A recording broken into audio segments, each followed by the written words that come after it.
الحمد لله رب العالمين اللهم صل على سيدنا محمد وعلى آله سيدنا محمد وصحبه وسلم. Imam Rashid, the Mosque Committee, brothers and sisters, Assalamu alaikum wa rahmatullah. The topic of my very brief talk, this brief little talk, I've entitled it The Spirit of Christmas Present as opposed to the Spirit of Christmas Past, being the ghosts of Christmas Past. And just because it's Christmas, I'm going to start off with a quote from a rabbi. You shall love the Lord your God with all your heart, soul, mind and strength, and you shall love your neighbor as yourself. This is the whole of the law. The rest is commentary. Those are the wise words of Rabbi Hillel, who is one of the most renowned Jewish scholars of all time. Today's very brief talk is going to embrace two components in terms of how we should respond and react to Christmas. First of all, I'm going to take a very brief look at the historical figure and the Quranic figure of Nabi Isa alayhi salam, or Jesus as he is more widely known. A little pen picture of his mother, Maryam ibn Imran, a historical figure who I feel is somewhat neglected. And I will, inshallah, or hopefully, tie this all together by pointing out how, as Muslims, we should respond to the values of Christmas, which are conciliation, peace, and goodwill. Firstly, let's have a quick look at the Quranic profile, the historical profile of Nabi Isa, or Jesus, peace and blessings be upon him.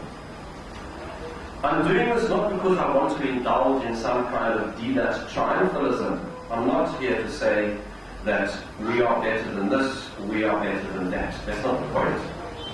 The point is to gather a deeper knowledge of Nabi Isa, to understand more profoundly the contribution of somebody like Maryam ibn Imran.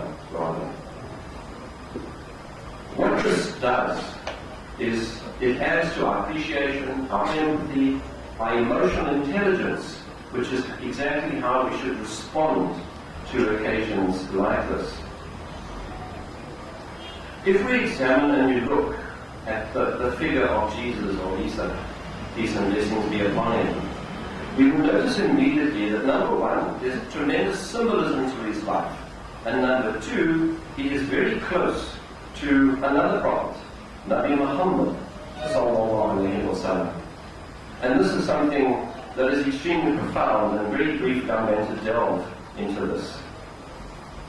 Let's have a look. Firstly, Isa alayhi salam was seen by the Rasulullah, peace and blessings be upon him, during Mi'raj, the miraculous ascension into the heavens. In fact, he met Nabi Isa alayhi salam in the second heaven. What is interesting here is this long hadith of the Mi'raj gives us a detailed description of what Nabi Isa alayhi salam actually looks like. And if you put all the connections together, you get the figure of a man wearing saffron-colored robes, a person who's got light brown skin, a person who is of medium height, a person who has long wavy hair, and that whenever he shakes his head, water falls from his hair like droplets of pearls. It's a beautiful image, it's a beautiful profile. Second, Jesus' mother, Maryam, who we referred to already, was a midwife. She was present at the birth of Nabi Muhammad sallallahu alaihi wasallam. That is a very high honor for any human being, let alone for Maryam, who was one of the midwives. The hadith there says that she is as tall as a palm tree. That's the description of Siti Amina, the mother of our beloved Rasulullah. She says that Maryam was as tall as the palm tree. Significance here again, because if you see people in the afterlife as very big, it means that they have an elevated spiritual status. And thirdly, whilst Muhammad sallallahu alayhi wa sallam, is the Khatam al-Anbiya, the seal of all prophets. Isa's role at the end of time will be to complete the mission of Islam. But we have to be very, very careful here. Muhammad sallallahu alayhi wa sallam is the final prophet. But Isa alayhi salam comes to earth to complete the mission of Islam. He comes to earth as a Muslim and he submits to Rasulullah sallallahu alayhi wa sallam. Fourthly, on a more practical level, Nabi Isa alayhi salam says Hadith will marry, will have children. He will form a Hajj. And finally, he will be buried next to Muhammad sallallahu alayhi wa sallam in Medina. And fifthly, the two prophets on this earth at the moment whose birthdays are celebrated worldwide, Nabi Muhammad sallallahu alayhi wa sallam and Nabi Isa, peace and blessings be upon him. I think what we have to take out of this is that Nabi Isa alayhi salam, amongst prophets, enjoys a very special status. And if we are exhorted to love Nabi Muhammad sallallahu alaihi wasallam as we are above all else, how are we then expected to respond to Isa alayhi salam? Surely with the same kind of love. And what about those who associate themselves with Jesus? How must we respond to them as well? There's also significant parallels as well between the lives of Nabi Adam alayhi salam and Nabi Isa alayhi salam as well, because both are the products of the word kun. Kun fayakun, be and it is. There's a tremendous amount of symbolism in the word kun. I don't have time to go into it today, but it really is absolutely fascinating. The power of two letters in the Quran. I know Oliver who can lecture on that for about 3 days, just on those two letters. But the significance is that Nabi Adam alayhi salam and Isa alayhi salam were created by Allah alone. We know that Isa, for example, did not have a father, which points to a miraculous birth. The other parallels between Nabi Isa alayhi salam and Nabi Adam alayhi salam is that Adam alayhi salam was the first prophet to be on earth, and he was the first prophet to die on earth. Isa and Nabi Isa alayhi salam will be the last prophet alive on earth, and he will be the last prophet to die on earth, having completed the message of Islam as a Muslim. Very quickly, let's have a look at the Quranic profile. We know that Jesus has no human father. He has no brothers. He has no sisters. The Quran does not specify the time of his mission on earth or the time that he spent on earth, and nor are there any claims in the Quran that he was ever put to death. The following are facts that we know. It's all based on Quranic ayat, but I don't have time to quote them, otherwise we'll be here in Morton. But first of all, created by Allah, created by the word kun. He was born somewhere to the east of the place. He was born at the foot of a palm tree. He was given a divine book, the Injil.